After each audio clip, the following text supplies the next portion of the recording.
association with Homecoming Scotland.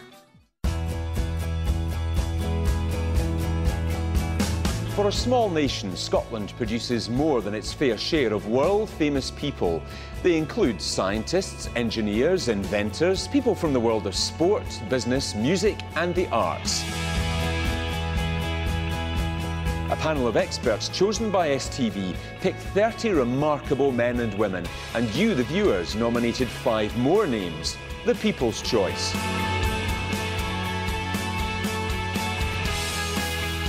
After revealing all 35 names in a series of documentaries, we invited you to vote for the one person you thought deserved to be crowned the greatest Scot.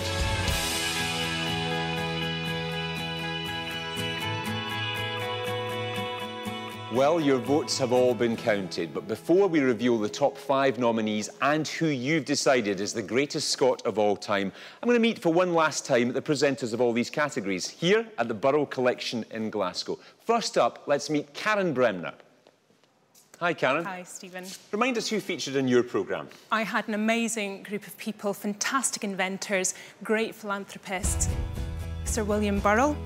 I had Andrew Carnegie, Anne Gloag, John Law, Alexander Graham Bell and John Logie Baird. Wow, quite a list.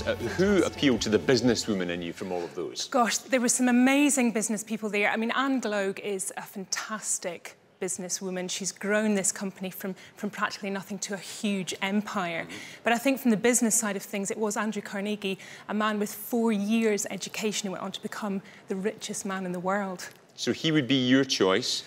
It's a really, really tough one, but I think out of the 6 that I had, he was the one that really stood out for me, Andrew Carnegie. Want to think again? Change your mind? Are you happy?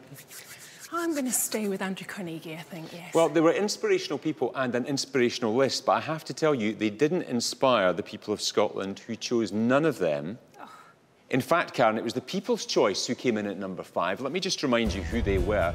Alex Harvey, Sir Sean Connery, Annie Lennox, Sir William Alexander Smith and David Tennant.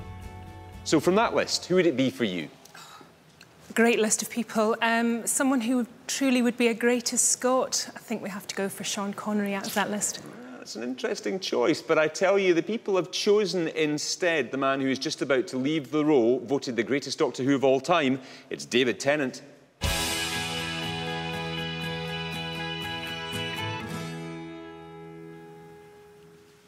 One of the reasons why David has been such a great Doctor Who is he was always a mad, mad fan of the series as well. Like most young children, he grew up wanting one of these, but he actually got one.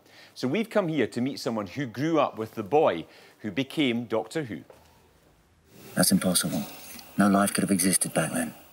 Is that your religion? It's a belief. He told everyone that was prepared to listen from a very young age that he wanted to be an actor. He was inspired by watching television and being able to make stories come to life. And he's always said that that was what he wanted to do when he grew up. And he pursued that actively from a very young age. He is talked about as being perhaps the greatest Doctor Who. What do you think it is about his portrayal that's made it so special?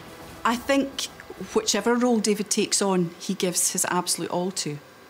Whether it's an on-stage role, Shakespeare, Hamlet, Romeo even, or whether it's a television part, he researches it as well as he can.